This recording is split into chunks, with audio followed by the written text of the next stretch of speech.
참나는 있는가 없는가? 무아와 열애장의 진실. 등장인물 중년의 덕이 높은 스승과 스승문화의 지혜로운 여제자. 어느 가을 풍광이 빼어난 사찰의 정자에서 차를 마시면서 자유롭게 대화 중이다. 찬물 끓는 소리, 잔이 놓인다.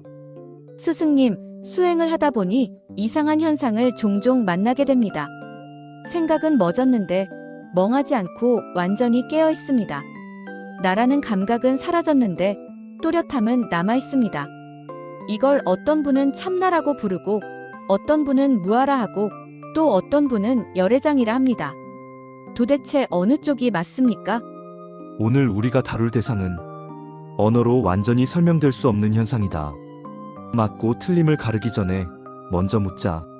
그 또렷한 현상을 형태로 볼 수 있느냐? 아닙니다. 소리로 들을 수 있느냐? 아닙니다. 그럼 냄새나 맛, 감촉으로 잡히느냐? 그것도 아닙니다. 좋다. 이미 반은 답했다. 볼 수 없고 들을 수 없고 감각으로 붙잡히지 않는 것. 이것을 불교에서는 먼저 진공이라 부른다. 진공이면 정말 아무것도 없는 공허가 아닙니까? 이것이 수행하는 사람들이 가장 많이 하는 오해다. 진공이라고 해서 아무 경험도 없는 멍텅구리 공이 아니다. 생각해보아라. 네가 지금 이 말을 듣고 있다는 사실은 분명하지 않느냐? 그렇습니다. 듣고 이해하고 있습니다. 그렇다면 아무것도 없다는 말은 틀렸다. 다만 독자적으로 존재하는 실체로서의 무엇이 없을 뿐이다. 즉 진공이란 존재하지 않음이 아니라 독자적으로 존재하는 실체가 없습니다.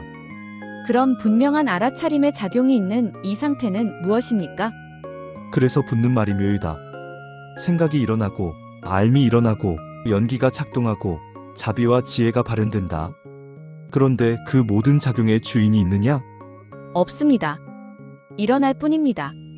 생각이 일어나되 생각하는 자가 없고 알미 일어나되 아는 주체가 없습니다. 바로 그 점이 묘하다 해서 묘이다. 그럼 진공과 묘유는 서로 반대입니까? 아니다. 진공이기에 묘유가 가능하고 묘유이기에 진공이 드러난다. 그래서 이 두 말을 합쳐서 진공묘유라 부른다. 그런데 어떤 수행자들은 이 또렷한 자리를 참나라고 부릅니다. 사용해도 되는 말입니까? 조건부로 가능하다. 조건이라면요? 그것을 영원한 실체로 붙잡지 않고 독립적 존재로 상정하지 않으며 나의 소유로 만들지 않는다면 편의상 참나라 불러도 된다. 왜냐하면 사람들은 나라는 말을 들으면 자동으로 영원, 주체, 소유를 떠올려서 상정하기 때문이다. 이처럼 불교에서 말하는 참나는 아트만도 아니고 브라만도 아니며 신적 실체도 아니다. 그저 분별 이전의 또렷이 맑은 자각, 즉 주인 없는 알을 가리키는 임시 이름일 뿐이다. 불교에서는 이 자리를 열의 청정심, 진여, 무심지심, 청정광명심, 즉 모든 곳에서 빛나는 의식이라고 부른다. 그런데 왜 굳이 무아라고 합니까? 참나라면 나가 있어야 하지 않습니까? 무아란 말의 뜻을 다시 보아라. 무아란 나는 없는 존재구나. 그럼 모든 게 허무한 거네. 라는 말이 아니라 독자적으로 존재하는 주체가 없다는 말이다. 열의 청정심, 청정광명심은 볼 수도 없고 들을 수도 없고 경계 지을 수도 없어서 끝까지 대상화되지 않는다. 그러니 나라고 부를 자격이 없다. 그래서 무아이다. 무아라면 아무 원인도 없는 것 아닙니까? 그런데 왜 묘한 이치가 있다고 합니까? 이치를 이렇게 이해해보아라. 모든 생각은 여기서 일어나고 모든 연기는 여기서 가능해지고 모든 깨달음은 여기서 드러난다. 하지만 그 바탕 자체는 볼 수 없고 붙잡을 수 없고 실체화할 수 없다. 그래서 이것을 제1원인이라 말하되 신으로 만들 수 없는 자리라고 한다. 힌두교의 아트만이나 브라만과는 어떻게 다릅니까? 아트만과 브라만은 영원히 존재하고 독립적으로 존재하고 불멸하며 전능하다. 그래서 불교는 이것을 전부 부정한다. 불교의 참나는 작용은 있으나 실체는 없다. 이런 차이를 놓치면 길을 잃는다. 그래서 결국 이런 말이 나온 것이군요. 무아가 참나이고 참나가 무아다. 그런데 이게 논리적으로는 이해가 잘 안 됩니다. 논리로 이해하려 하지 마라. 이 말은 경험의 언어다. 참나를 실체로 붙잡으면 아트만이 되고 무아를 허무로 오해하면 곧 단멸론이 된다. 그 둘을 동시에 놓았을 때 비로소 이 말이 살아난다. 파도를 보아라. 파도는 분명히 있다. 그러나 독립된 실체는 아니다. 바다는 텅 비었으나 모든 파도의 바탕이다. 바다를 나라 하면 잘못이고 바다를 없다 하면 또 틀리다. 불교는 그 둘을 다 취하지 않는다. 그러니 이렇게 기억해라. 참나는 붙잡을 수 없기에 무아이며 무아는 텅 비었기에 모든 것을 낳는다. 깨닫고 보면 무아가 참나이고 참나가 무아다. 스승님, 오늘 차 맛이 좀 다르네요. 그거야 마시는 나가 사라졌으니까. 그렇지. 차 한 잔을 모두 마신 후에 스승이 입을 다시 열었다. 이제 이 대화를 불교 경전의 언어와 도가 경전의 언어로 하나씩 겹쳐서 머리로도 길을 잃지 않게, 수행 중에도 착각하지 않게 조금 더 천천히 또렷하게 풀어보자. 스승님, 불교 경전에서는 생각은 멎어 있는데 멍하지 않고 나는 없는데 또렷한 자리를 뭐라고 했습니까? 먼저 아함경부터 보자. 부처님은 단 한 번도 참나가 있다 라고 말씀하지 않으셨다. 대신 이렇게 말한다. 보는 것에는 보는 것만 있고 듣는 것에는 듣는 것만 있다. 거기에 그것을 보는 나는 없다. 이 말의 뜻이 뭐냐면 생각은 일어나지만 생각하는 자는 없고 알문 분명하지만 아는 주체는 없으며 또렷하지만 거기에 나라는 중심은 없다는 것으로 경험이 없다가 아니라 경험의 주인이 없다는 뜻이니 조금 전에 네가 말한 상태와 정확히 일치한다.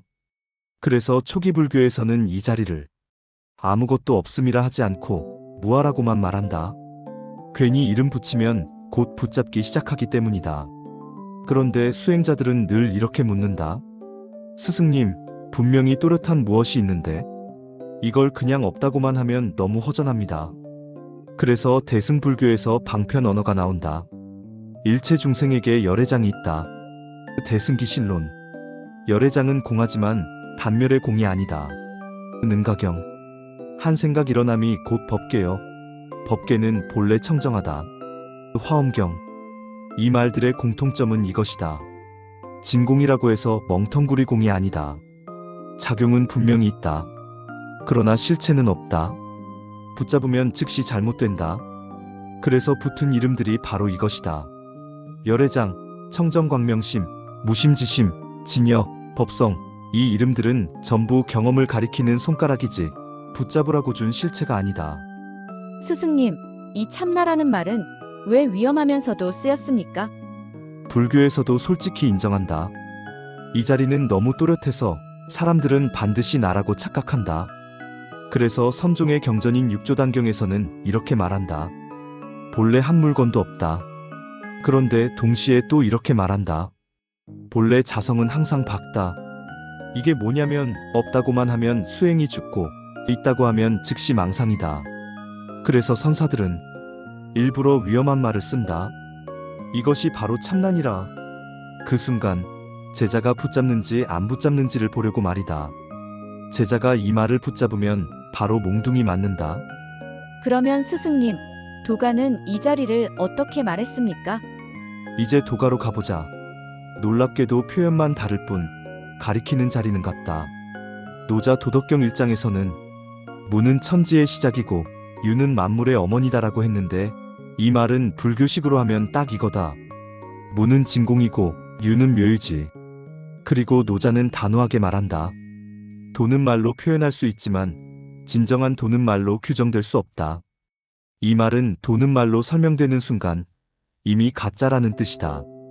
그리고 장자는 제물론에서 진이는 자기를 의식하지 않는다. 대종사편에서는 하늘과 땅은 나와 함께 생겨났고 만물은 나와 하나다. 여기서 나는 사람들이 말하는 개인자아가 아니다. 경계가 사라진 알아차림 상태다. 그래서 장자는 이런 말을 한다. 아는 자도 없고 아는 바도 없다. 이것은 완벽한 무아이면서 묘유임을 설명한 말이다. 스승님, 불교와 도가가 모두 경계한 내용은 무엇입니까? 둘 다 이것을 영원한 진짜 나로 착각하거나 우주의 본체로 만들거나 신으로 만드는 것을 극도로 경계하였다. 왜요? 이렇게 하는 순간 분별이 다시 주인이 되기 때문이다. 불교는 그걸 상견이라고 부르고 도가는 그걸 상도라고 부른다. 그래서 둘 다 이렇게 말한다. 이 자리는 쓰되 머물지 마라. 알되 붙잡지 마라. 박되 내 것으로 만들지 마라. 다시 처음 질문으로 돌아가자. 이걸 어떤 이는 참나라고, 어떤 이는 무아라고, 어떤 이는 열애장이라 합니다. 도대체 어느 쪽이 맞습니까? 라고 질문했는데 내 대답은 이렇다. 전부 맞고 전부 틀렸다. 경험으로 쓰면 전부 맞고 개념으로 붙잡으면 전부 틀린다. 그래서 스승들이 마지막에 이렇게 말한다. 이 자리는 설명되기 전에 이미 드러나 있고 붙잡는 순간 이미 멀어졌다. 이 자리는 이름 붙이기 전에는 늘 작동하고 붙잡는 순간 즉시 사라진다. 그래서 무아라 하고 허무가 아니기에 묘이라 하며 방편으로는 참나라 부른다. 스승님, 차 한 잔 더 따를까요? 응, 고맙구나. 너도 같이 마시자꾸나.